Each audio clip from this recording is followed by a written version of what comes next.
Today, we're diving deep into a huge idea, one that totally reshaped how a lot of people viewed the world after the Cold War. We're talking about Samuel Huntington's clash of civilizations. It's a theory that, for better or for worse, just refuses to disappear. All right, so here's our game plan. First, we're going to set the scene and figure out why this idea even popped up. Then, we'll get into the nuts and bolts of Huntington's theory itself.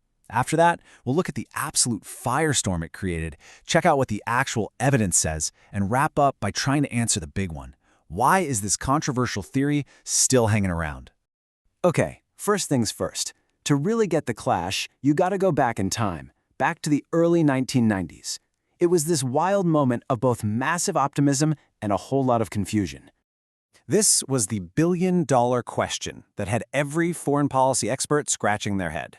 I mean, for nearly 50 years, the entire world was basically defined by one thing, the US versus the Soviet Union. And then, poof, it was gone. It left this giant hole. So, what was supposed to shape global politics now?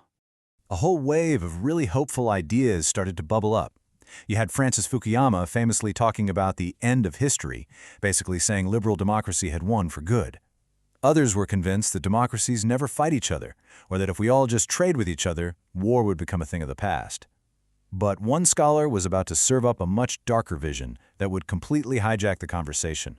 So, right into this mix of hopeful theories steps this political scientist, Samuel Huntington, and he's got a radically different answer to that big post-Cold War question. Writing for Foreign Affairs magazine, Huntington basically dropped a bombshell. He said forget about capitalism versus communism, the great divisions, the main source of conflict in the future. It's all going to be about culture. He was convinced the world wasn't coming together, it was actually breaking apart along these ancient cultural fault lines. And the core of his whole idea was this concept of a civilization. For him, this was way bigger than just your country or your ethnicity. It was the biggest possible us you could be a part of, your ultimate cultural tribe, defined by things like language, history, and especially religion. He argued that the old Iron Curtain was being replaced by what you might call a new velvet curtain of culture. The new battle lines for the entire globe, he predicted, would be right where these massive civilizations rubbed up against each other. And he didn't just stop there. He actually drew a new map of the world, splitting it up into these 9 major civilizations. You had the West, the Islamic world, the Sinic or Chinese world, and so on. He was basically handing everyone a new and pretty scary playbook for global conflict. You can probably guess what happened next. The reaction to Huntington's article wasn't just big, it was immediate and explosive. This wasn't some dusty academic paper. It was a genuine global phenomenon that got everybody talking and arguing. And the impact was just staggering. Think about this. His article sparked more debate than anything that prestigious journal had published in over half a century. Why? Well, it was simple, it was powerful, and for a lot of people, it offered a really compelling, if kind of chilling, way to make sense of a very confusing new world. But all this popularity came with a huge, flashing warning sign. Critics like Bruce Russett pointed out a really scary possibility. What if this theory didn't just describe the world, but actually helped create the world it was describing? If world leaders started believing a clash was inevitable, could they, maybe without even meaning to, actually make it happen? A self-fulfilling prophecy. That danger made it super important to ask the one question that really mattered. Was any of this actually true? So researchers got to work, digging through tons of real-world conflict data to see if Huntington's big predictions were holding up. And the results? Well, they weren't great for the theory. Study after study just couldn't find solid proof. Giacomo Chiozza? No support. Henderson and Tucker? They found that being from different civilizations didn't really make countries more likely to go to war. Jonathan Fox actually found that conflicts inside a single civilization were more common than fights between them. The only little glimmer of support came from Andrei Tuzacisny, who found that while these clashes weren't more frequent, they did tend to be bloodier when they happened. So, beyond the data, critics started poking holes in the theory itself.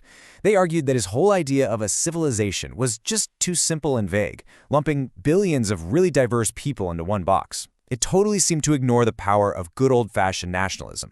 Plus, it couldn't explain brutal wars inside the same civilization, like what happened in the former Yugoslavia. The categories themselves felt a bit random. Some were about religion, like Islam. Others were about a single country, like Japan. And you don't have to look far to see the problem. Just take the fiery debate over immigration inside the United States, all happening within the Western civilization. You had guys like Pat Buchanan, who saw it as a threat that could destroy American culture, and at the same time, you had people like Ben Wattenberg saying it was the only thing that could keep America strong. It just goes to show you, some of the biggest clashes happen inside these supposedly unified civilizations. So all this leads us to the final, really fascinating puzzle. If the data doesn't back it up and the core ideas are full of holes, why on earth are we still talking about the clash of civilizations 3 decades later? The answer might have to do with how big ideas work, something the philosopher Thomas Kuhn called a paradigm. See, for an idea to become a paradigm, it doesn't have to be perfect. It doesn't have to explain every little thing. It just has to seem better, or even just simpler and more gripping than any other idea that's on the table. And that's really the secret to this theory's staying power. The clash of civilizations survived not because it was right, but because it was useful.